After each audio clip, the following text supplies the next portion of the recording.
Well, so yeah, so what do you think?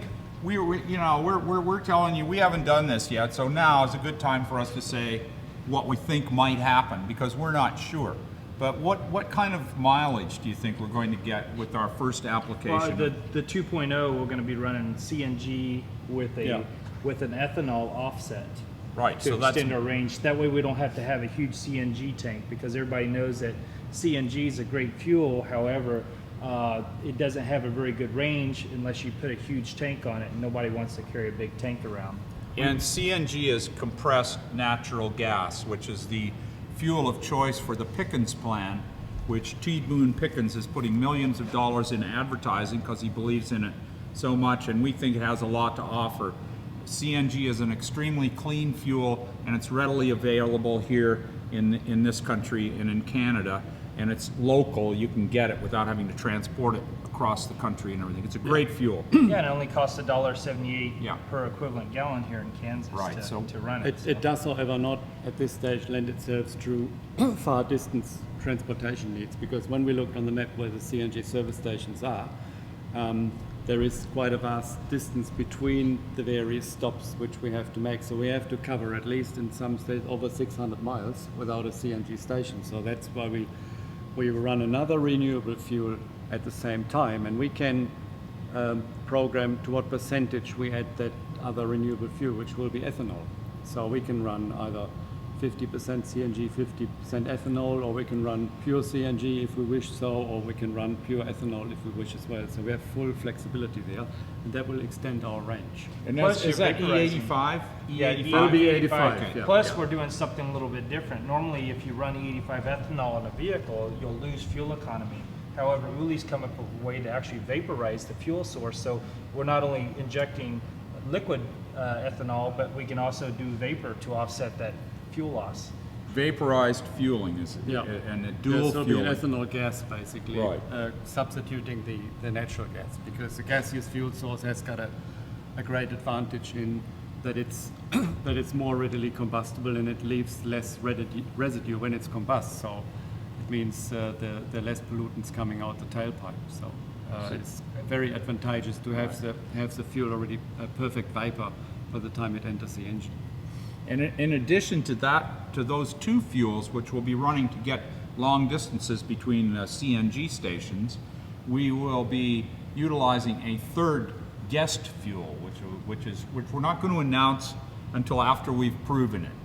So that'll be something that we'll say maybe next week sometime. We'll be able to talk about that and say how we're doing with that and what our stats are. And we'll be also blending that with our fuel and offsetting or displacing the fuel that we're using with absolutely. this. It's the ultimate fuel source. Not only is it renewable, but it's reusable. Yes. So it's created on board the vehicle, and it's in a constant cycle recreating itself because its waste is regenerating it. So this is an interesting fuel to us and really something we're very fascinated with, but we're going to wait and see how we do before we start telling you about that. And then that'll be Lincvolt 3.0. Yeah. We'll probably really get serious into that area. Yeah, So. but we'll have a little bit of that with this. Oh yeah, beginnings. absolutely. We can't yet predict what the outcome of this fuel is on that engine, because that type of engine which we're using in there has never been used in a hybrid electric vehicle like that before. So that's complete new ground we're covering there. And also this type of engine has, to our knowledge, not been run with the types of fuel we run it with.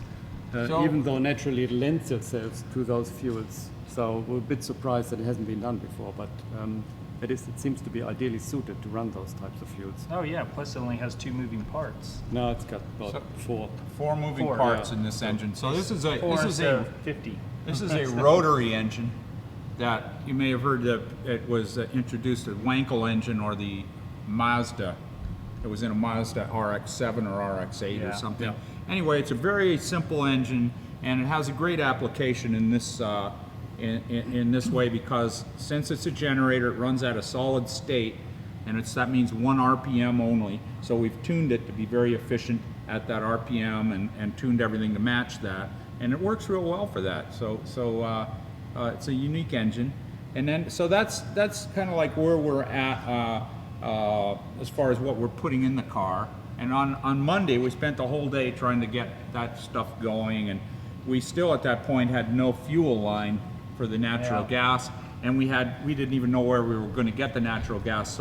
So Tuesday of this week, we were shooting, and we were driving the car around, and we did a little bit of shooting. We got what we think is a nice sunset shot of the car going down Douglas Avenue in Wichita, the great town of Wichita, which is the center of the Motorhead Messiah universe. The air capital of the Send world. off the Yeah. United States. And it's right in the middle of the country.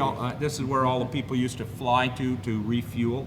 And then so you got pictures of old movie stars and everything who stopped here in the middle of when planes couldn't make it across without stopping to refuel. So Wichita is a place where they build airplanes, and where everybody's there's hot rods. It is the most motorized culture that I've ever seen in any city in the USA. So Wichita is Motorhead USA. And so Tuesday we did the sunset shot driving the car. We did some testing. We discovered some very scary noises in the car, which we... Oh yeah, we had some. It's really cool because when you're running on electric, you don't realize what it is that you don't normally hear. So we got an opportunity to experience what it sounded like if someone was pushing your car down the road with the motor off of it. And we've been adjusting and tuning that type of the noises even now. So still working on it. It's fantastic. It's very eerie and very, very ghosty. This beautiful white huge car cruising down the road, making not a sound. It looks like it started to roll and it's out of control. That's the first thing you think when you see it move, because there's no sound. And you go, oh, the emergency brake must be off. But no, it's Jonathan driving it. And he never says when he's going to start, so you always got to be ready. And so anyway, Tuesday, we installed, Tuesday night, the CNG tank.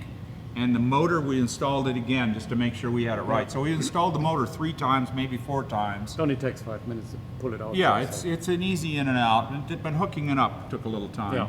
But we didn't really hook it up yet. So Wednesday, we started testing the robotic systems, and Paul Perrone had to go back to his business, which he was wondering if he still had it because he'd been away for so long. And he went back home to where is it, Virginia?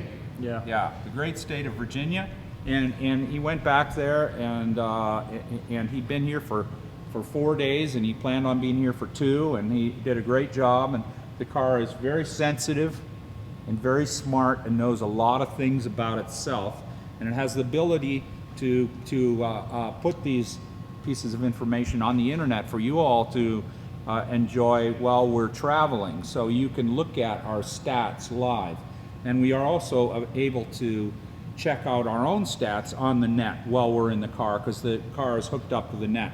So we can see what our graphs look like and how we're doing, and then we can change the values of different parts of the system, change the fuel blends, and see if we can get improvements.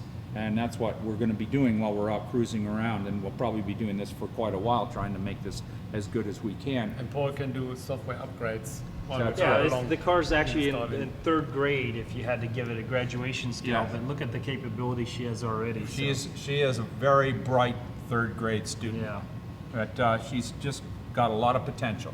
So, and she's so beautiful, it's almost distracting. It really is distracting. Look at that. You beautiful? You are beautiful.